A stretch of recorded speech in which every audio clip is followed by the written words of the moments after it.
नमस्कार। या देवी सर्वभूतेषु विद्यारूपेण संस्थिता नमस्तस्यै नमस्तस्यै नमस्तस्यै नमो नमः। विद्यानी देवी माँ सरस्वतीना चरणों में वंदन करी आज આપણે આજના પાઠની શરૂઆત કરીએ।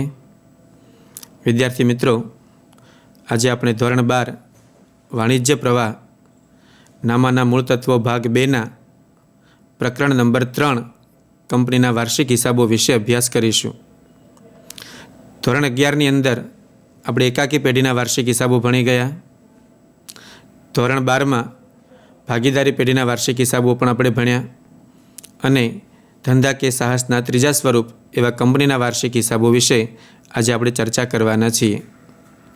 આમ તો એકાકી પેઢી, ભાગીદારી પેઢી અને કંપની ત્રણેયના વાર્ષિક હિસાબોમાં સમાનતા જ છે, છતાં પણ કંપનીના હિસાબો તૈયાર કરતી વખતે કંપની ધારાની જોગવાઈઓનું પાલન કરવું જરૂરી બને છે, એટલા માટે થોડા એના કરતાં જુદા પડે છે।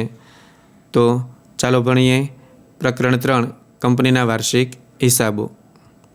વાર્ષિક હિસાબોને આપણે નાણાકીય પત્રકો તરીકે ઓળખીએ છીએ। વર્ષ દરમિયાન જે હિસાબો લખાયા છે એના પરથી આપણને ચોક્કસ માહિતી મળતી નથી, પરંતુ એ હિસાબો પરથી વર્ષના અંતે નાણાકીય પત્રકો તૈયાર કરવા ખૂબ જરૂરી છે। નાણાકીય પત્રકો એ કંપનીના નાણાકીય દેખાવ અને નાણાકીય સ્થિતિ વિશે માહિતી આપે છે। નાણાકીય દેખાવ એટલે કે ધંધાકીય એકમનું પરિણામ, પેઢીનો નફો કે ખોટ અને નાણાકીય સ્થિતિ સદ્ધરતા વિશે આપણને માહિતી પૂરી પાડે છે। અને આ કંપનીના નાણાકીય પત્રકો એ કંપનીના શેરહોલ્ડરો, કરવેરાના સત્તાધીશો, વિશ્લેષણકારો, કંપનીના સંચાલકો અને કંપનીમાં હિત ધરાવતા અન્ય લોકોને પણ ખૂબ જ અગત્યના સાબિત થાય છે। કંપનીના નાણાકીય પત્રકો કંપની ધારા 2013ના પરિશિષ્ટમાં દર્શાવેલ નમૂના પ્રમાણે જ તૈયાર કરવા જરૂરી છે। તો મિત્રો, આ પ્રકરણમાં આપણે કંપની ધારા 2013 અનુસાર કંપનીના વાર્ષિક હિસાબો કેવી રીતે તૈયાર કરવામાં આવે છે તેનો અભ્યાસ કરીશું। તો સૌ પ્રથમ આપણે નાણાકીય પત્રકોનો અર્થ જોઈએ। નાણાકીય પત્રકો શું છે? તો નાણાકીય પત્રકો એટલે હિસાબી સમય પૂરો થતાં હિસાબોની પ્રક્રિયાને અંતે હિસાબી માહિતીને સંક્ષિપ્તમાં રજૂ કરતા પત્રકો। તો પ્રશ્ન એ થાય, હિસાબી સમય એટલે શું? તો કંપની ધારા મુજબ અને આપણા ઇન્કમ ટેક્સના નિયમ પ્રમાણે કંપનીનો હિસાબી સમય 1 એપ્રિલથી 31મી માર્ચ સુધીનો રાખવામાં આવે છે। સમગ્ર વર્ષ દરમિયાન જે હિસાબો લખાયા છે એ હિસાબો પરથી હિસાબી પ્રક્રિયાને અંતે નાણાકીય પત્રકો તૈયાર કરવામાં આવે છે। કંપની ધારા 2013ની કલમ 240 મુજબ કંપનીના નાણાકીય પત્રકોમાં નીચેનાનો સમાવેશ થાય છે। નાણાકીય વર્ષ માટે કંપનીનું નફા નુકસાનનું પત્રક, નાણાકીય વર્ષના અંતે કંપનીનું પાકું સરવૈયું, નાણાકીય વર્ષ માટે રોકડ પ્રવાહ પત્રક અને ઇક્વિટી શેરમાં ફેરફાર દર્શાવતું પત્રક। તો આ બધા પત્રકોમાંથી આ પ્રકરણની અંદર આપણે નફા નુકસાન ખાતાનું પત્રક અને પાકું સરવૈયાનો અભ્યાસ કરવાનો છે। તો આ હતી નાણાકીય પત્રકોનો અર્થ। નાણાકીય પત્રકના લક્ષણો।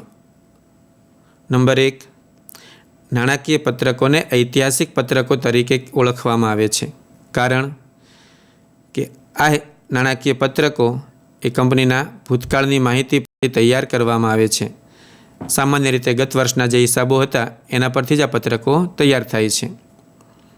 નંબર 2, નાણાકીય પત્રકોમાં દર્શાવવામાં આવતા આંકડાઓ નાણાંના સ્વરૂપમાં જ દર્શાવવામાં આવે છે, અન્ય કોઈ રીતે દર્શાવવામાં આવતા નથી। નાણાકીય પત્રકોએ નોંધાયેલ સત્યો પર આધારિત હોય છે અને કેટલાક મહત્ત્વના સત્યો નોંધાતા નથી, જેમ કે આપણે ભાગીદારી પ્રવેશ અને ભાગીદારની નિવૃત્તિમાં ભણ્યા હતા કે પાઘડી આંતરિક મૂલ્યથી ઊભી કરેલી હોય તો એ હિસાબી ચોપડે દર્શાવાતી નથી, ખરેખર એના બદલામાં વેચ ચૂકવવામાં આવે તો જ હિસાબી ચોપડે નોંધાય છે। એટલે કહેવાય કે નાણાકીય પત્રકો નોંધાયેલ સત્યો પર આધારિત હોય છે, પરંતુ ક્યારેક અમુક સત્યો તે નોંધાતા નથી। નફા નુકસાન ખાતું એ આપેલ સમય માટેનો નફો કે નુકસાન દર્શાવે છે। તેથી તે કંપનીની નાણાકીય કામગીરીનો દેખાવ દર્શાવે છે તેમ કહેવાય. એટલે કે નફા નુકસાનના પત્રક પરથી આપણને કંપનીના ચોખ્ખા નફા કે ખોટ વિશે માહિતી મળે છે. એટલે કે કંપનીનું પરિણામ આપણે જાણી શકીએ છીએ. પાકું સરવૈયું કોઈ ચોક્કસ સમય માટે ઇક્વિટી અને જવાબદારીઓ તથા મિલકતોની સ્થિતિ દર્શાવે છે. આમ તે નાણાકીય સ્થિતિનો ખ્યાલ આપે છે. તો મિત્રો, આ હતા નાણાકીય પત્રકના લક્ષણો. પ્રશ્ન તરીકે એક વસ્તુ યાદ રાખજો કે નાણાકીય પત્રકો એ ઐતિહાસિક પત્રકો તરીકે ઓળખાય છે. જો આપણને પૂછાય તો એ પ્રમાણે આપણે એનો જવાબ આપીશું. આગળ વાત કરીએ નાણાકીય પત્રક તૈયાર કરવાના હેતુઓ. શા માટે આ નાણાકીય પત્રકો તૈયાર કરવામાં આવે છે? તો હમણાં આપણે આગળ બોલ્યા તેમ કે લખાયેલા હિસાબો પરથી આપણને ચોક્કસ માહિતી પ્રાપ્ત થતી નથી. ધંધાનું પરિણામ જાણવા માટે, ધંધાની આર્થિક સ્થિતિનો ખ્યાલ મેળવવા માટે આ નાણાકીય પત્રકો તૈયાર કરવા ખૂબ જરૂરી છે. તો હેતુ નંબર 1, કંપનીની નાણાકીય કામગીરી વિશે સાચો અને વાજબી ખ્યાલ મેળવવા માટે. તો મિત્રો, અહીં ધ્યાન રાખીએ, કામગીરી એટલે નાણાકીય દેખાવ અને નાણાકીય દેખાવ એટલે કંપનીનું પરિણામ, પેઢીનો ચોખ્ખો નફો કે ચોખ્ખી ખોટ. ત્યારબાદ નંબર 2, કંપનીની નાણાકીય સ્થિતિ વિશે સાચો અને વ્યાજબી ખ્યાલ મેળવવા માટે. નાણાકીય સ્થિતિ, કંપનીની સ્થિતિ કેવી છે, સદ્ધર છે, નબળી છે, તે જાણવા માટે આપણે પાકા સરવૈયા દ્વારા કંપનીની સ્થિતિનો ખ્યાલ મેળવી શકીએ છીએ. નંબર 3, કંપની ધારાની એટલે કે કાયદાકીય જોગવાઈઓનું પાલન કરવા માટે પણ નાણાકીય પત્રકો તૈયાર કરવા ખૂબ જરૂરી છે.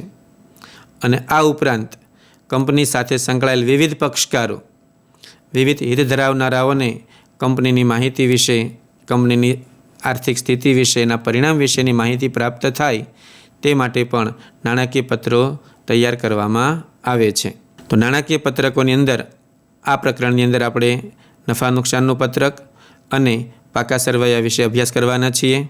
તો સૌ પ્રથમ આપણે કંપની ધારા 2013ના પરિશિષ્ટ 3 મુજબ નફા નુકસાનનું પત્રક કેવી રીતે તૈયાર થાય એ અભ્યાસ કરીશું.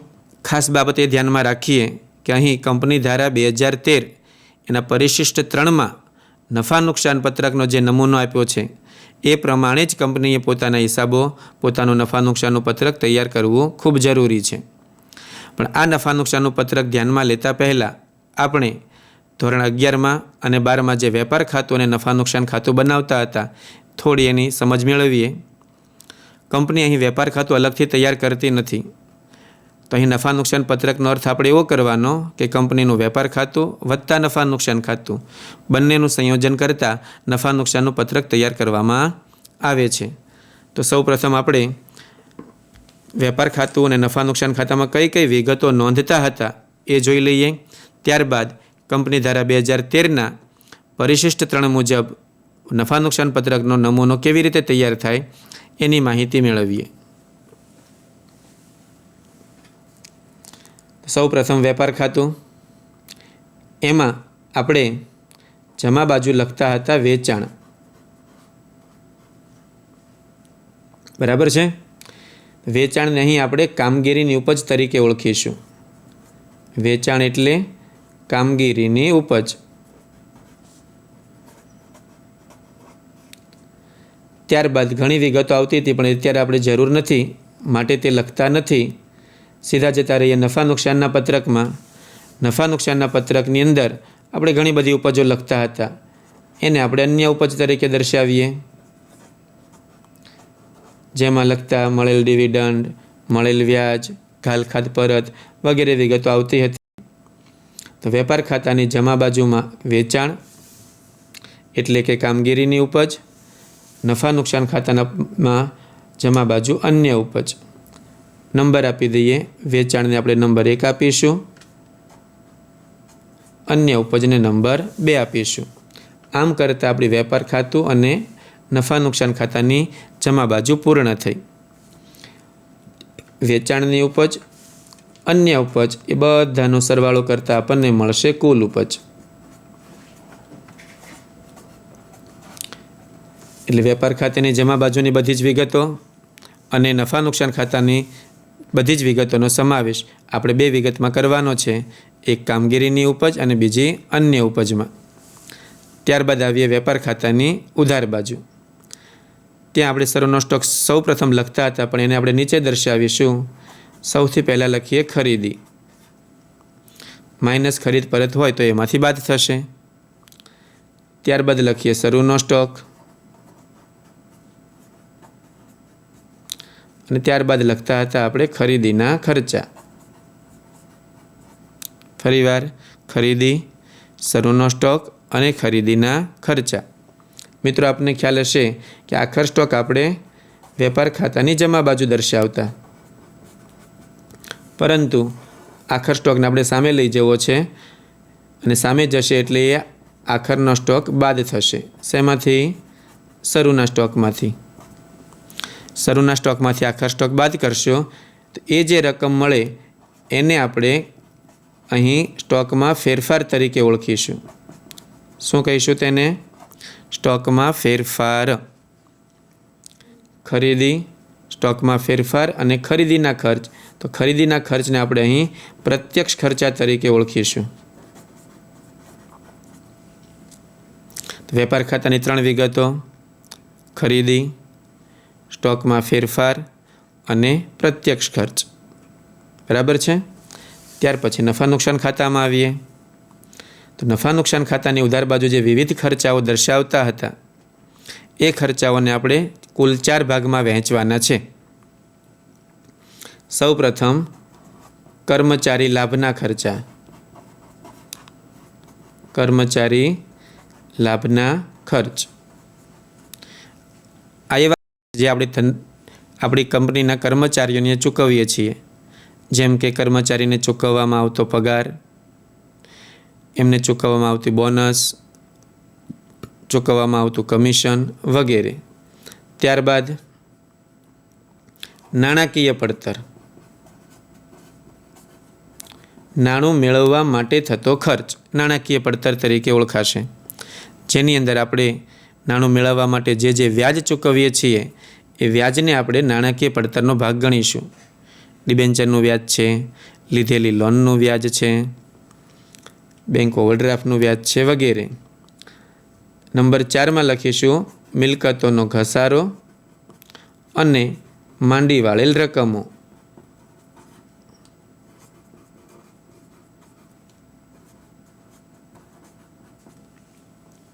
તો ત્રીજા ખર્ચ તરીકે મિલકતોનો ઘસારો અને માંડી વાળેલ રકમો. ત્યારબાદ ચોથા ખર્ચ તરીકે ઉપરના 3માં જેનો સમાવેશ થયો નથી એ બધા જ અન્ય ખર્ચાઓ એ આપણે ચોથા હેડિંગમાં દર્શાવીશું. તો આવી રીતે ઉધાર બાજુની અંદર કુલ આપણે 7 વિગતો દર્શાવવાની આવશે. સૌપ્રથમ ખરીદી, ત્યારબાદ સ્ટોકમાં ફેરફાર. સ્ટોકમાં ફેરફાર આપ ફરી સાંભળી લેશો કે શરૂના સ્ટોકમાંથી આખર સ્ટોક બાદ કરતાં જે રકમ આવશે એને આપણે સ્ટોકમાં ફેરફાર તરીકે દર્શાવીશું. ખરીદીના ખર્ચા, ખરીદીના ખર્ચાને આપણે પ્રત્યક્ષ ખર્ચ તરીકે ઓળખીશું. ત્યારબાદ નફા નુકસાનનું પત્રક, એના ખર્ચને આપણે 4 વિભાગોમાં વહેંચ્યા: કર્મચારી લાભના ખર્ચ, નાણાકીય પડતર, ઘસારો અને માંડી વાળેલ રકમો અને અન્ય ખર્ચ. તો હવે આપણે લાઇનસર ગોઠવતા જઈએ. તો નંબર 1માં આવશે વેચાણ, કામગીરીની ઉપજ. વેચાણ દ્વારા પ્રાપ્ત થતી કંપનીની જે કામગીરી છે એમાંથી મળતી ઉપજને આપણે કામગીરીની ઉપજ તરીકે ઓળખીશું. નંબર 2માં લખીશું અન્ય ઉપજ. વેચાણની ઉપજ અને અન્ય ઉપજનો સરવાળો કરતાં મળશે આપણને નંબર 3 કુલ ઉપજ. તો પત્રકમાં પણ આપણે એવી રીતે જ દર્શાવીશું. સૌપ્રથમ કામગીરીની ઉપજ વત્તા અન્ય ઉપજ, એ બંનેનો સરવાળો કરતાં પ્રાપ્ત થશે કુલ ઉપજ. આપણી વેપાર ખાતા અને નફા નુકસાન ખાતાની જમા બાજુ પૂર્ણ થઈ. ત્યારબાદ ઉધાર બાજુ આવીએ તો એમાં આપણે સૌપ્રથમ ખર્ચા દર્શાવીશું, પણ પહેલાં વેપાર ખાતાની ઉધાર બાજુ જે ખર્ચ લખાતા હતા એ આપણે લખીશું. તો એમાં સૌપ્રથમ ખરીદી, ત્યારબાદ સ્ટોકમાં ફેરફાર અને ત્યારબાદ પ્રત્યક્ષ ખર્ચા. આ 3 વિગતો વેપાર ખાતાની છે. ત્યારબાદ નીચે 4 વિગતો છે એ નફા નુકસાન ખાતાની: કર્મચારી લાભના ખર્ચ, નાણાકીય પડતર, ઘસારો અને માંડી વાળેલ રકમો તેમજ અન્ય ખર્ચાઓ, આ બધા જ ખર્ચનો સરવાળો કરતાં આપણને પ્રાપ્ત થશે કુલ ખર્ચ. કુલ ઉપજમાંથી કુલ ખર્ચ બાદ કરતાં મળશે આપણને નફો. પણ એ કેવો નફો પ્રાપ્ત થશે? કરવેરા બાદ કર્યા પહેલાંનો, એટલે કે આવકવેરા પહેલાંનો નફો.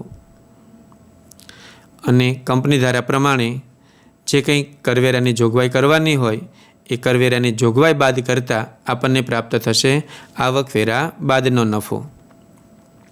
તો નફા નુકસાનનું પત્રક તૈયાર કરતી વખતે આ પ્રમાણે જ ક્રમસર વિગતો દર્શાવવી પડે છે. અને કઈ વિગતમાં શું આવે એનો વિશેષ ખ્યાલ મેળવવા માટે આપણે દરેક વિગતનું વિશ્લેષણ કરતા જઈએ.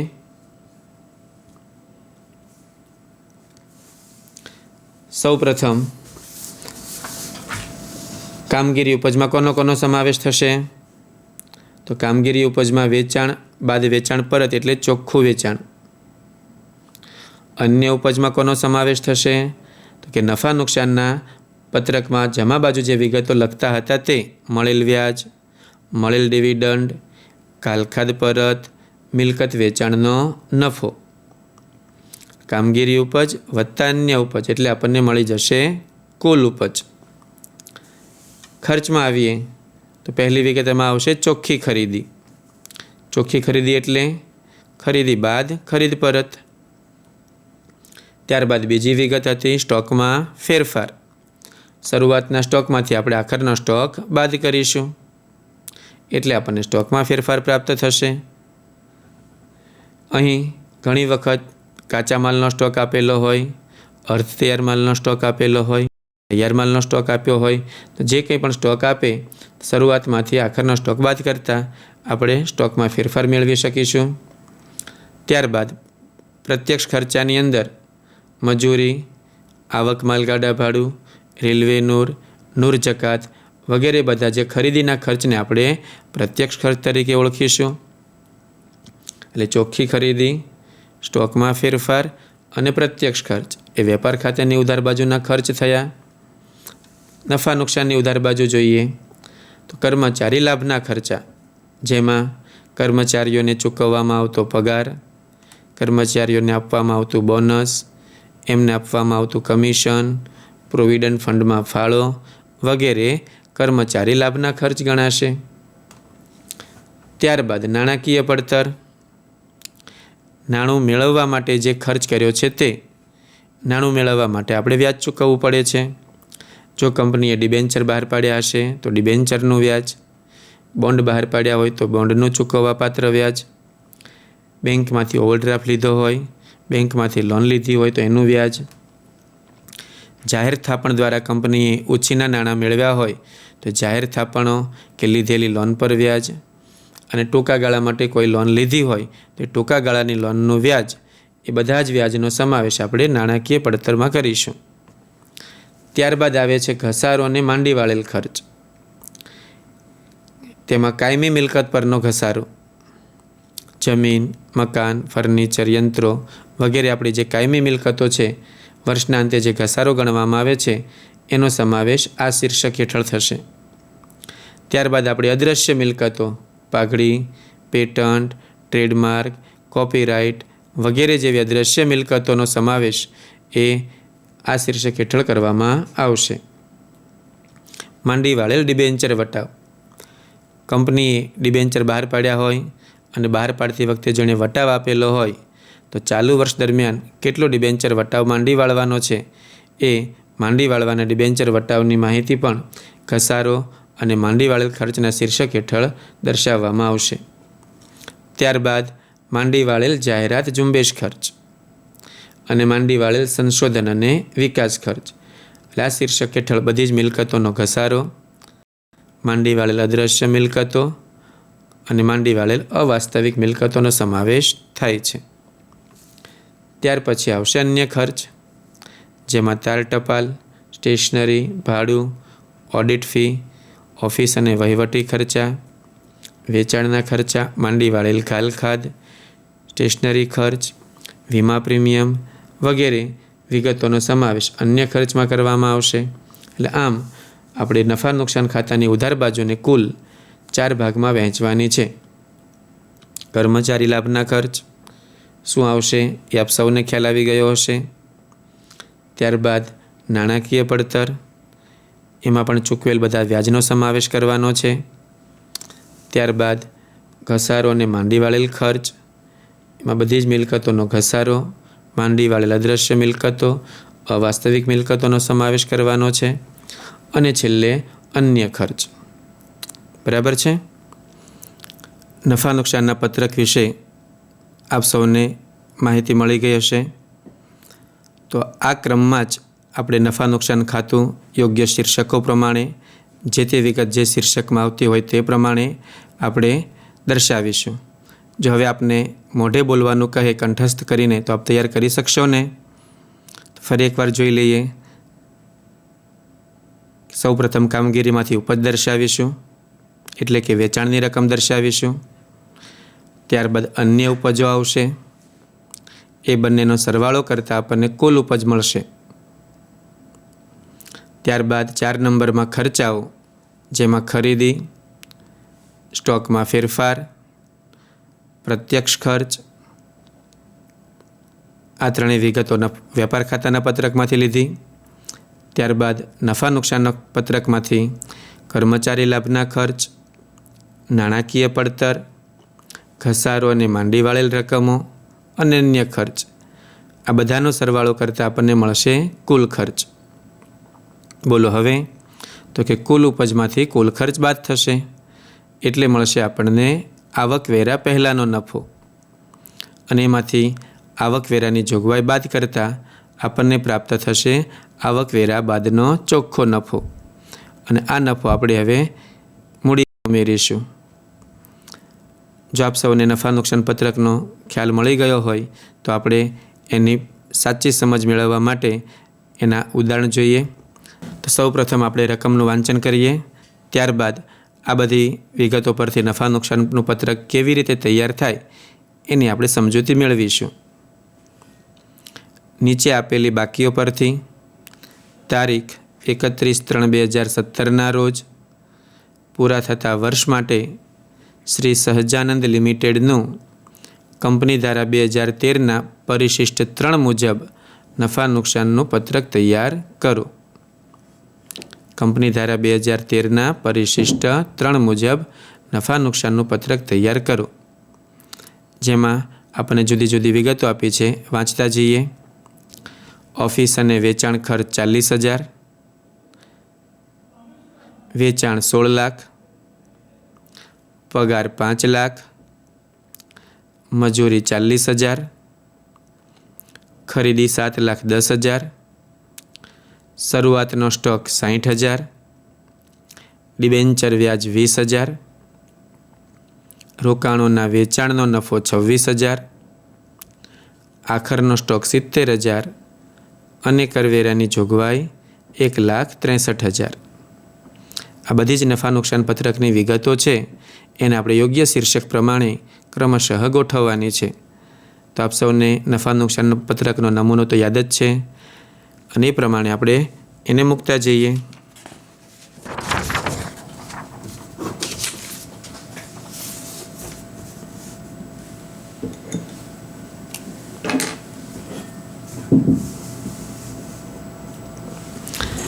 ઉપર શીર્ષક આપીશું સહજાનંદ કંપની લિમિટેડનું તારીખ 31/3/2017ના રોજ પૂરા થતા વર્ષનું નફા નુકસાનનું પત્રક.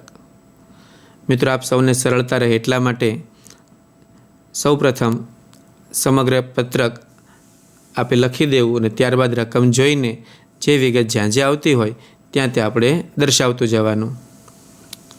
તો હવે રકમમાં જોતા જઈએ અને પત્રકમાં વિગતો ભરતા જઈએ.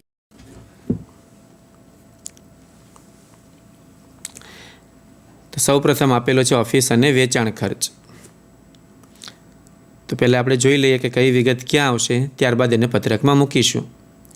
ઓફિસ અને વેચાણ ખર્ચ, જેનો આપણે અન્ય ખર્ચમાં સમાવેશ કરીશું. ત્યારબાદ છે વેચાણ. વેચાણ એ આપણી કામગીરીમાંથી ઉપજ ગણાશે, તો વેચાણને કામગીરીની ઉપજમાં દર્શાવીશું. ત્યારબાદ આપેલો છે પગાર. તો પગાર એ કર્મચારી લાભનો ખર્ચ ગણાશે. એને આપણે કર્મચારી લાભના ખર્ચના શીર્ષક હેઠળ મૂકીશું. ત્યાર પછી છે મજૂરી. તો મજૂરી એ પ્રત્યક્ષ ખર્ચ ગણાશે. મજૂરીને પ્રત્યક્ષ ખર્ચના શીર્ષક હેઠળ દર્શાવીશું. ત્યાર પછી છે શરૂઆતનો સ્ટોક, અને 2 વિગત નીચે જોશો તો તમને મળશે આખર સ્ટોક. તો શરૂના સ્ટોકમાંથી આખર સ્ટોક બાદ કરીશું એટલે આપણને પ્રાપ્ત થશે સ્ટોકમાં ફેરફાર. ત્યાર પછી ડિબેન્ચરનું વ્યાજ. તો ચૂકવેલ વ્યાજ એ નાણાકીય પડતરનો ભાગ છે. તો ચૂકવેલ વ્યાજને આપણે નાણાકીય પડતરના શીર્ષક હેઠળ દર્શાવીશું. ત્યાર પછી આપેલ છે રોકાણોના વેચાણનો નફો. તો રોકાણોના વેચાણનો નફો એ અન્ય ઉપજ ગણાશે. તેને આપણે અન્ય ઉપજના શીર્ષક હેઠળ દર્શાવીશું. આખર સ્ટોક તો આગળ આવી ગયો. કરવેરાની જોગવાઈ. બધા જ ખર્ચ બાદ કર્યા પછી જે આવકવેરા પહેલાંનો નફો આવશે એમાંથી આપણે કરવેરાની જોગવાઈ બાદ કરીશું, જેથી આપણને આવકવેરા બાદનો નફો પ્રાપ્ત થશે. તો ચાલો મૂકતા જઈએ. બોલો, સૌપ્રથમ ઓફિસ ખર્ચ ક્યાં દર્શાવીશું એને? તો કે અન્ય ખર્ચમાં ₹40,000.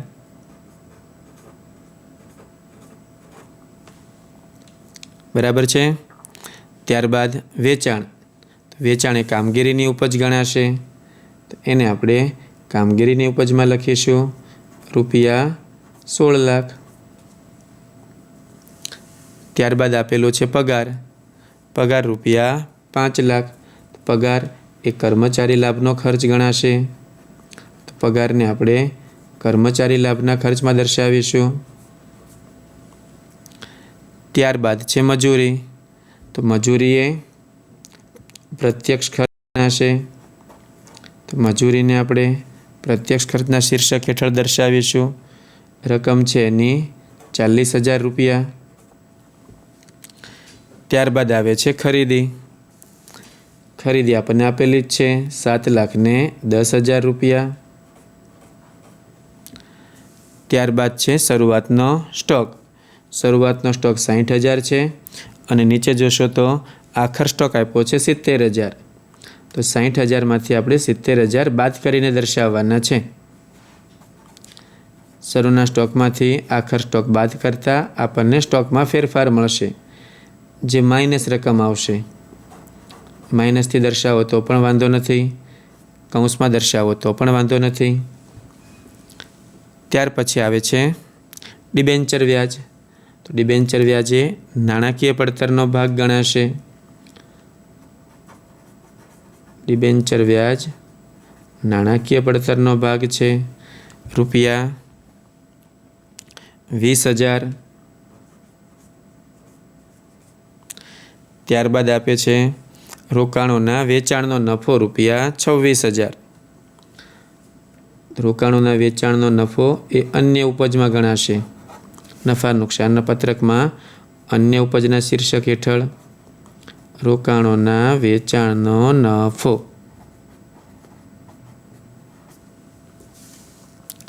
ત્યારબાદ આવે છે આખર સ્ટોક. એનો તો ઉપર સમાવેશ થઈ ગયો. અને છેલ્લે વધ્યું કરવેરાની જોગવાઈ. તો અહીં આપણને રકમમાં જે કંઈ વિગતો આપી હતી એ બધી જ વિગતો આપણે નફા નુકસાન પત્રકના ફોર્મેટ મુજબ ગોઠવી દીધી છે. હવે કોઈ વિગત લખવાની બાકી રહેતી નથી. તો ઉપજનો સરવાળો કરીએ. કામગીરીમાંથી ઉપજ હતી 16,00,000, અન્ય ઉપજ હતી 26,000, એટલે આપણી કુલ ઉપજ આવશે 16,26,000. બરાબર છે. ત્યારબાદ ખર્ચાઓનો સરવાળો કરીએ તો કુલ ખર્ચ આપણને મળશે 13,00,000.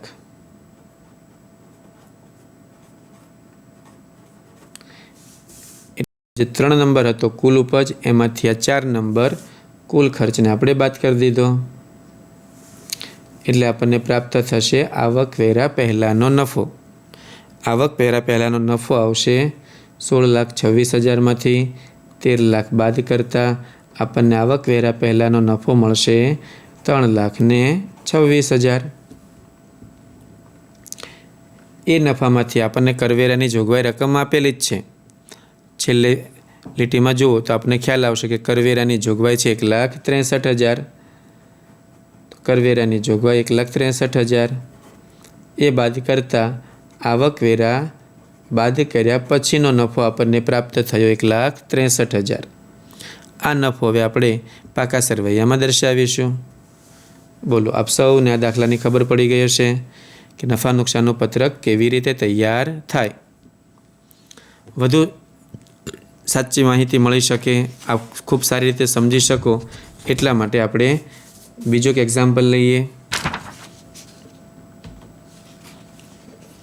પ્રશ્ન નંબર 2. તારીખ 31/3/2017 રોજ પૂરા થતા વર્ષની પારસ લિમિટેડની માહિતી પરથી કંપની ધારા 2013ના પરિશિષ્ટ 3 મુજબ નફા નુકસાનનું પત્રક તૈયાર કરો. એની વિગતો આપી છે આપણને. વપરાયેલ માલની પડતર 6,25,000. તૈયાર માલના સ્ટોકમાં ફેરફાર 40,000. કર્મચારીનો પગાર અને કર્મચારી માટે જોગવાઈ 2,60,000. વેચાણ આપ્યું છે 12,70,000. ચૂકવેલ વ્યાજ આપ્યું છે 30,000. ઓફિસ અને વેચાણ ખર્ચ 52,000. કાયમી મિલકત પર ઘસારો 28,000 અને મિલકત વેચાણનો નફો 35,000. અને કરવેરાની જોગવાઈ રાખવાની છે નફાના 50% લેખે. મિત્રો, અહીં 2 બાબતો નવી આવી. વપરાયેલ માલની પડતર. વપરાયેલ માલની પડતર કોને કહેશો? તો એ આપણે ફરી પાછું નફા નુકસાનનું પત્રક જોઈએ, જેમાં આપણે લખતા હતા ખરીદી, પ્રત્યક્ષ ખર્ચ. એટલે આમ તો 3 વિગતો: ખરીદી, કાચા માલનો શરૂનો સ્ટોક, આખર સ્ટોક અને પ્રત્યક્ષ ખર્ચ. એ ત્રણેયનો સરવાળો કરતાં આપણને વપરાયેલ માલની પડતર મળે છે. ખરીદીમાં સ્ટોકમાં ફેરફાર પ્લસ માઇનસ જે થતો હોય તે કરી દઈશું, પ્રત્યક્ષ ખર્ચા ઉમેરી દઈશું, એટલે ત્રણેયનો સરવાળો કરતાં આપણને વપરાયેલ માલની પડતર પ્રાપ્ત થાય.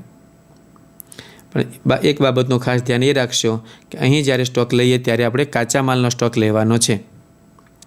ખરીદી, કાચા માલના સ્ટોકમાં ફેરફાર અને પ્રત્યક્ષ ખર્ચ, એ ત્રણેયનો સરવાળો કરતાં આપણને પ્રાપ્ત થશે વપરાયેલ માલની પડતર. તો હવે રકમ પરથી આપણે દાખલો ગણતા જઈએ. આપેલી વિગતો નફા નુકસાનના પત્રકમાં કયા શીર્ષક હેઠળ દર્શાવાશે તે પહેલાં આપણે જોઈ લઈએ. ત્યારબાદ પછી આપણે દરેક વિગતોને પત્રકમાં દર્શાવતા જઈશું. તો સૌપ્રથમ આપણને રકમમાં આપ્યું છે વપરાયેલ માલની પડતર.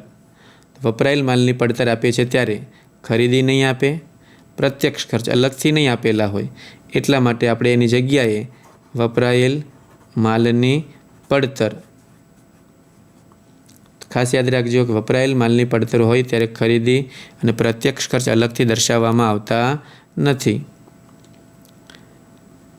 ત્યાર પછી આપ્યું છે તૈયાર માલના સ્ટોકમાં ફેરફાર. એટલે શરૂનો સ્ટોક અને આખર સ્ટોકનો તફાવત આપણને તૈયાર જ આપેલો છે ₹40,000. ત્યારબાદ છે કર્મચારીનો પગાર અને કર્મચારી માટેની જોગવાઈઓ. ક્યાં દર્શાવીશું એને? કર્મચારી લાભના ખર્ચામાં. ત્યાર પછી છે વેચાણ. વેચાણ એ શું ગણાશે? કામગીરીમાંથી ઉપજ. ત્યાર પછી છે ચૂકવેલ વ્યાજ. તો ચૂકવેલ વ્યાજ એ નાણાકીય પડતરનો ભાગ છે, તો નાણાકીય પડતરમાં તેનો સમાવેશ કરીશું. ત્યાર પછી છે ઓફિસ અને વેચાણ ખર્ચ. તો ઓફિસ અને વેચાણ ખર્ચ અન્ય ખર્ચમાં સમાવેશ પામશે. ત્યારબાદ છે કાયમી મિલકતો પરનો ઘસારો. તો એ વિગત ઘસારો અને માંડી વાળેલ ખર્ચના શીર્ષક હેઠળ આવશે. પછી આપ્યું છે મિલકત વેચાણનો નફો. તો મિલકત વેચાણનો નફો એ અન્ય ઉપજ ગણાશે. અને છેલ્લે આપણે કરવેરાની જોગવાઈ કરીશું. બરાબર છે? તો હવે આપેલી વિગતોને પત્રકમાં મૂકતા જઈએ, ગોઠવતા જઈએ. બોલો, વપરાયેલ માલની પડતર ₹6,25,000. ત્યારબાદ છે તૈયાર માલના સ્ટોકમાં ફેરફાર. કેટલો આપેલો છે? 40,000.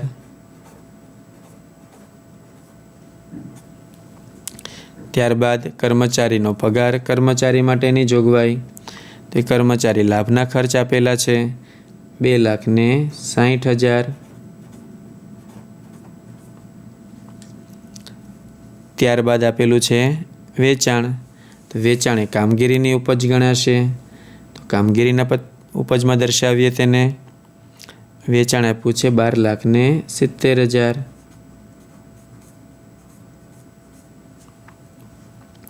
ત્યારબાદ ચૂકવેલ વ્યાજ, ચૂકવેલ વ્યાજ એ નાણાકીય પડતરનો ભાગ ગણાશે. ચૂકવેલ વ્યાજ છે ₹30,000. ઓફિસ અને વેચાણ ખર્ચ ₹52,000, એ આપણે અન્ય ખર્ચમાં દર્શાવીશું. ત્યારબાદ કાયમી મિલકતોનો ઘસારો ₹28,000. 28,000 એ ઘસારો અને માંડી વાળેલ રકમોમાં આવશે. મિલકત વેચાણનો નફો ₹35,000, એને ફરી આપણે અન્ય ઉપજમાં દર્શાવીશું. તો આ રીતે આપેલ વિગતો બધી જ નફા નુકસાનના પત્રકમાં ગોઠવાઈ ગઈ છે. આવકનો સરવાળો કરીએ તો કુલ આવક થશે 12,70,000 વત્તા 35,000, એટલે આવશે 13,05,000. કુલ ઉપજ 13,05,000. કુલ ખર્ચનો સરવાળો કરીએ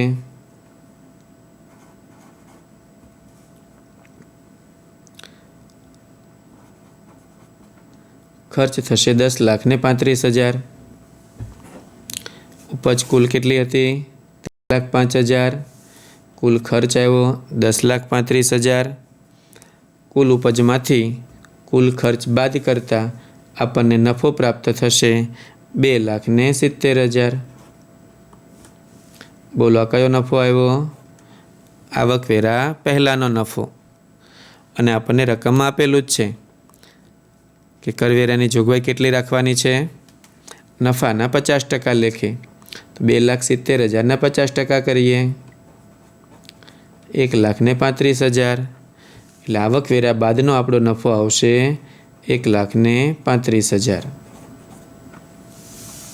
બરાબર છે? તો આ રીતે આપણું નફા નુકસાનનું પત્રક તૈયાર થઈ ગયું. તો આ પરથી આપણને ખ્યાલ આવતો હશે કે બધી જ વિગતો આપણે ગોઠવીને તૈયાર રાખીએ તો ફક્ત આપણે ખાલી આંકડાઓ મૂકવાના રહે છે. તો મિત્રો, આ પત્રક આપ સૌએ કંઠસ્થ કરવું જ રહ્યું. મોઢે કરી નાખશો તો સરળતાથી આપણે નફા નુકસાનનું પત્રક તૈયાર કરી શકીશું. હજુ આપ સૌ મિત્રો સારી રીતે સમજી શકો એ માટે આપણે હજુ ઉદાહરણ નંબર 3 લઈએ. પ્રશ્ન નંબર 3. તારીખ 31/3/2017ના રોજ પૂરા થતા વર્ષ માટે પટેલ લિમિટેડની માહિતી પરથી કંપની ધારા 2013ના પરિશિષ્ટ 3 મુજબ નફા નુકસાનનું પત્રક તૈયાર કરો. રકમનું વાંચન કરીએ. કઈ કઈ વિગતો આપે છે ક્રમશઃ જોતા જઈએ.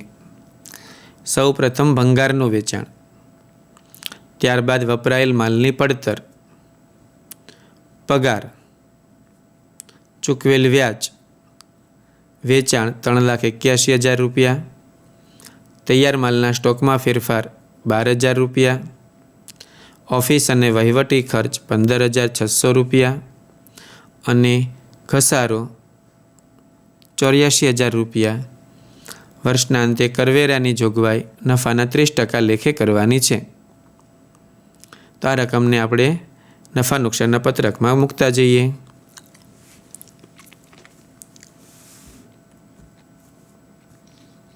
પટેલ કંપની લિમિટેડનું તારીખ 31/3/2017ના રોજ પૂરા થતા વર્ષનું નફા નુકસાનનું પત્રક. રકમ જોતા જઈશું. આપેલી વિગતો ક્યાં આવશે એ પહેલાં આપણે મૂકતા જઈશું. જોતા જઈએ અને પછી આપણે પત્રકમાં દર્શાવીશું. હવે તો તમને પણ ખ્યાલ આવી ગયો હશે કે કઈ વિગત ક્યાં મુકાશે. તો સૌ પ્રથમ છે ભંગારનું વેચાણ 10,500. બોલો ક્યાં દર્શાવીશું એને? અન્ય ઉપજમાં. વપરાયેલ માલની પડતર, હમણાં આપણે આગળના દાખલામાં જોયું તેમ વપરાયેલ માલની પડતર આપે ત્યારે ખરીદી અને પ્રત્યક્ષ ખર્ચ અલગથી દર્શાવાતા નથી, એટલે વપરાયેલ માલની પડતર આપણને તૈયાર આપેલી જ છે. ત્યારબાદ આપેલો છે પગાર. બોલો પગાર ક્યાં આવશે? કર્મચારી લાભના ખર્ચામાં. ચૂકવેલ વ્યાજ ક્યાં દર્શાવીશું? તો કે નાણાકીય પડતરનો ભાગ છે, નાણાકીય પડતરમાં. તૈયાર માલના સ્ટોકમાં ફેરફાર 12,000 તૈયાર જ આપેલો છે. તૈયાર માલના શરૂના સ્ટોકમાંથી આખરનો સ્ટોક બાદ કરતા તફાવતની રકમ આવી 12,000, સ્ટોકનો ફેરફાર ગણાશે. ઓફિસ અને વહીવટી ખર્ચ એ અન્ય ખર્ચમાં દર્શાવીશું. ઘસારો અને માંડીવાળી રકમોના શીર્ષક હેઠળ આવશે. અને છેલ્લે કરવેરાની જોગવાઈ કરીશું. બોલો સમજ પડી ગઈ આપ સૌને? પત્રકમાં આપણે વિગતો મૂકતા જઈશું. ભંગારનું વેચાણ શું ગણાશે? અન્ય ઉપજ. ભંગારનું વેચાણ 10,500 રૂપિયા. ત્યારબાદ વપરાયેલ માલની પડતર. પ્રત્યક્ષ ખર્ચ અલગથી આપેલ નથી, ખરીદી અલગથી આપેલ નથી. વપરાયેલ માલની પડતર છે 1,87,500. પગાર આપ્યો છે. બોલો પગાર કયા શીર્ષક હેઠળ દર્શાવવાનો છે? કર્મચારી લાભના ખર્ચા. પગાર છે ₹78,000.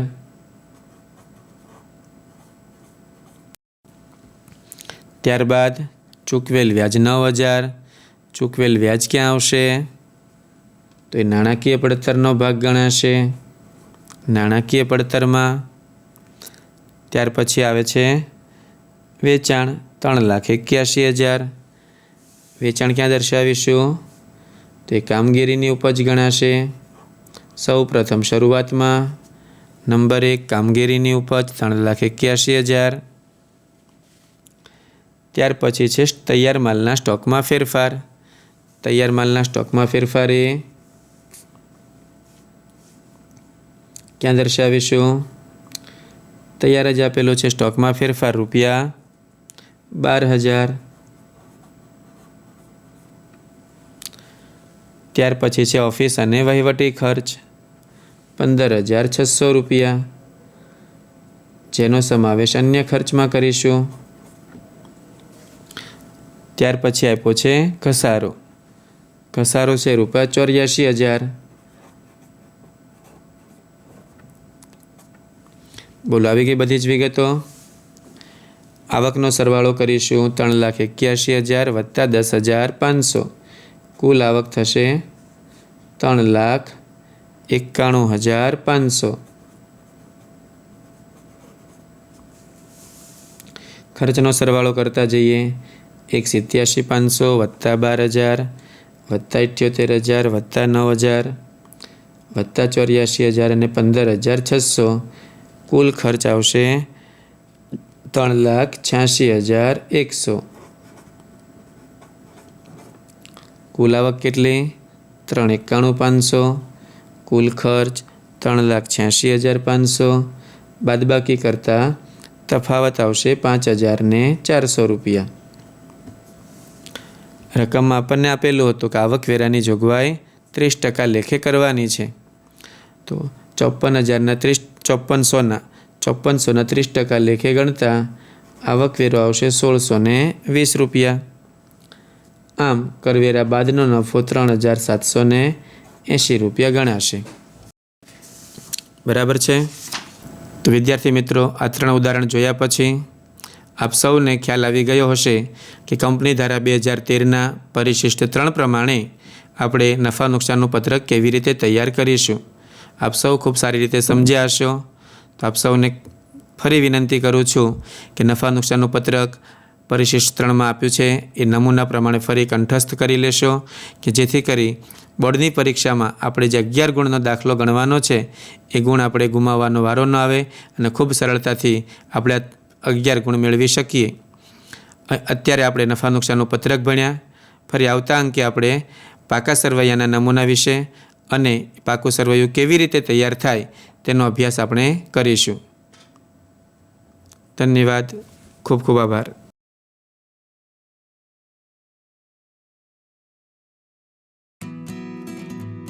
21મી સદી આપણને કારકિર્દીની અનંત તક આપે છે.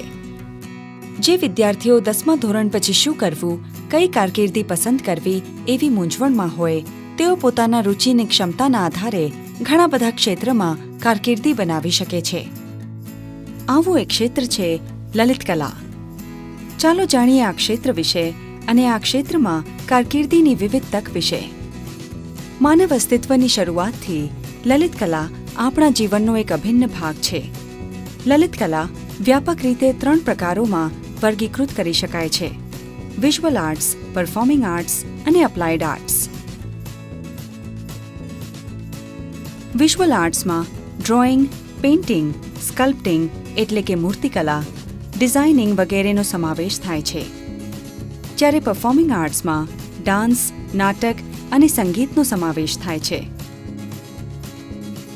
અપ્લાઇડ આર્ટ્સ એટલે રાંધણ વિજ્ઞાન, સૌંદર્ય વિજ્ઞાન, fashion designing, interior designing, advertising, graphic design, animation અને મલ્ટીમીડિયા, ફોટોગ્રાફી અને ફિલ્મ નિર્માણનો સમાવેશ થાય છે. ક્રિએટિવિટી અને ઇનોવેશન આજના યુગમાં, ડિજિટલ અને તકનીકી ક્રાંતિના યુગમાં ખૂબ મહત્વનું છે, જેથી લલિત કલામાં નવા કારકિર્દીના માર્ગ ખુલ્યા છે. લલિત કલાના ક્ષેત્રમાં 10મા ધોરણ પછી ઉચ્ચ માધ્યમિક વ્યવસાયલક્ષી અભ્યાસક્રમો છે, જે રોજગારી અને સ્વરોજગારીની તક તરફ લઈ જાય છે.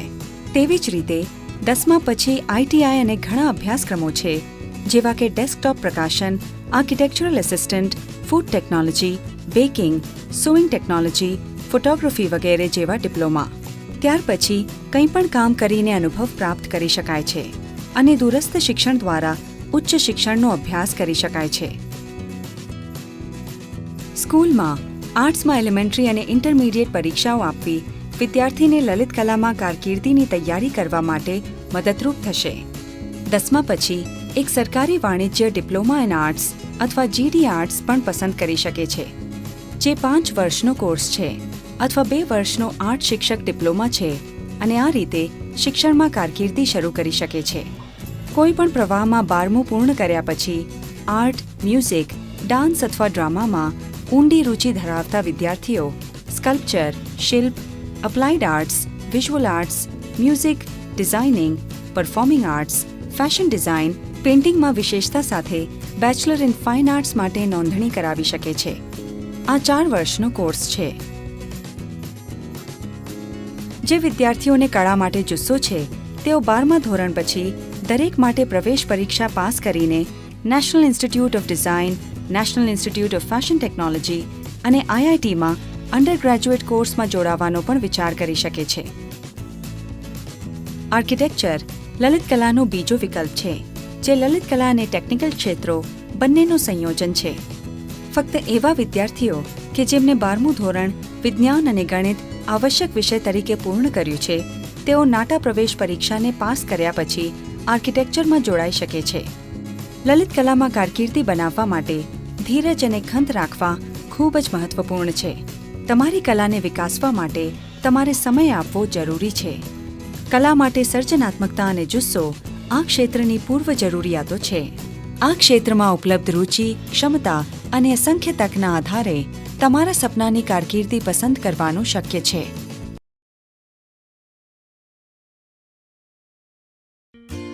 એકવીસમી સદી આપણને કારકિર્દીની અનંત તક આપે છે. જે વિદ્યાર્થીઓ 10મા ધોરણ પછી શું કરવું, કઈ કારકિર્દી પસંદ કરવી એવી મૂંઝવણમાં હોય, તેઓ પોતાની રુચિ અને ક્ષમતાઓના આધારે ઘણા બધા ક્ષેત્રોમાં કારકિર્દી બનાવી શકે છે. આવું એક ક્ષેત્ર છે વિજ્ઞાન અને ટેકનોલોજી. ચાલો જાણીએ આ ક્ષેત્ર વિશે અને આ ક્ષેત્રમાં કારકિર્દીની વિવિધ તક વિશે. આજે વિજ્ઞાન અને ટેકનોલોજી આપણા જીવનનો એક અભિન્ન ભાગ છે. ગઈ સદીમાં થયેલ તકનીકી પ્રગતિઓએ આપણા જીવનના દરેક ભાગને સ્પર્શ કર્યો છે. તે પછી ભલે આપણા હાથમાં સ્માર્ટફોન્સ હોય કે મંગળયાન હોય, ગર્ભની ગતિવિધિઓથી લઈને ધરતીકંપો માપવા સુધી વિજ્ઞાન અને ટેકનોલોજી સર્વવ્યાપી છે. તકનીકી ક્ષેત્ર એવી પસંદગી આપે છે જે રોજગાર અથવા સ્વરોજગારની તક ઊભી કરે છે. જેમ કે 10મા ધોરણ પછી ITI, 10મા પછીનો ડિપ્લોમા અને ઉચ્ચતર માધ્યમિક તકનીકી અભ્યાસક્રમો.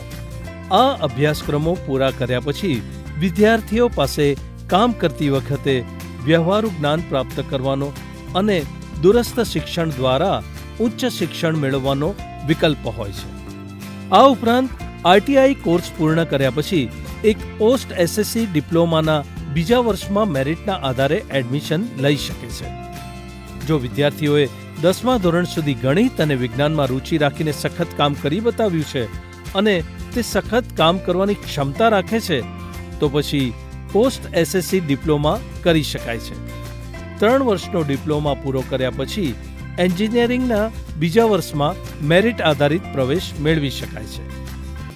વિજ્ઞાન પ્રવાહમાં 11મું અને 12મું પૂર્ણ કર્યા પછી કોઈ પ્યોર સાયન્સ અથવા એપ્લાઇડ સાયન્સ પસંદ કરી શકે છે. પ્યોર સાયન્સમાં ભૌતિકશાસ્ત્ર, રસાયણશાસ્ત્ર, વનસ્પતિશાસ્ત્ર, ભૂસ્તરશાસ્ત્ર, mathematics, electronics, statistics, biotech, genetics, nanotechnology, astrophysics, astronomy વગેરેનો સમાવેશ થાય છે. 12મા પછી BScમાં પ્રવેશ કરી શુદ્ધ વિજ્ઞાન લઈ શકાય છે અને પછી MSc, MPhil, PhD જેવા વ્યવસાયિક અભ્યાસક્રમો કરી શકાય છે જે સંશોધન અથવા શિક્ષણ ક્ષેત્રે અનેક કારકિર્દીની તક આપે છે. 12મા સાયન્સ પછી એપ્લાઇડ સાયન્સની પસંદગી ટેકનિકલ ક્ષેત્ર તરફ લઈ જાય છે જેમાં ઇલેક્ટ્રિકલ, ઇલેક્ટ્રોનિક્સ અને telecommunication, mechanical, chemical, computer science, civil, mining, automobile, IT વગેરે જેવા એન્જિનિયરિંગના ક્ષેત્રમાં વિવિધ તજજ્ઞતાનો સમાવેશ થાય છે. આમાંના કોઈ પણ એન્જિનિયરિંગ અભ્યાસક્રમમાં પ્રવેશ મેળવવા માટે JEE મેઇન પરીક્ષા અથવા સંયુક્ત પ્રવેશ પરીક્ષાઓને પાસ કરવી જરૂરી છે. એ જ રીતે JEEના સંયુક્ત પ્રવેશ પરીક્ષામાં ઉચ્ચ સ્કોર મેળવ્યા પછી IITમાં આશરે 10,000 બેઠકોમાં પ્રવેશ શક્ય છે. વિજ્ઞાન અને તકનીક ક્ષેત્રે શાળાના વર્ષોથી જ વિજ્ઞાન અને ગણિતના વિષયો માટે અનુરાગ આવશ્યક છે. નવી વસ્તુઓ શીખવાની તૈયારી, તાર્કિક રીતે વિચારવાની ક્ષમતા અને વસ્તુઓ કેવી રીતે કાર્ય કરે છે તે માટેની જિજ્ઞાસા વગેરે પૂર્વ જરૂરિયાતો છે. વિજ્ઞાન અને તકનીકીના અભ્યાસક્રમો મુખ્યત્વે અંગ્રેજીમાં શીખવાતા હોવાથી અંગ્રેજી ભાષાના કૌશલ્યો પણ મહત્વના છે. આ ક્ષેત્રોમાં ઉપલબ્ધ રુચિ, ક્ષમતાઓ અને અસંખ્ય તકના આધારે તમારા સપનાની કારકિર્દી પસંદ કરવાનું શક્ય છે.